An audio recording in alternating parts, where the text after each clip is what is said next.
জাতিসংঘের আন্তঃসীমান্ত জলপথ এবং আন্তর্জাতিক হ্রদ সুরক্ষা ও ব্যবহার সংক্রান্ত কনভেনশনে যোগ দিয়েছে বাংলাদেশ।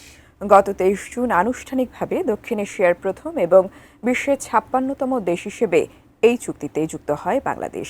গতকাল United Nations Economic Commission for Europe UECE এর এক প্রেস বিজ্ঞপ্তিতে কথা জানানো হয়। বিজ্ঞপ্তিতে বলা হয়, ২০১২ সাল থেকেই বাংলাদেশ এই কনভেনশনের সঙ্গে সক্রিয়ভাবে যুক্ত এবং ২০২৪ সালে স্লোভেনিয়ায় অনুষ্ঠিত এর ১০ম বৈঠকে অংশ নেয়।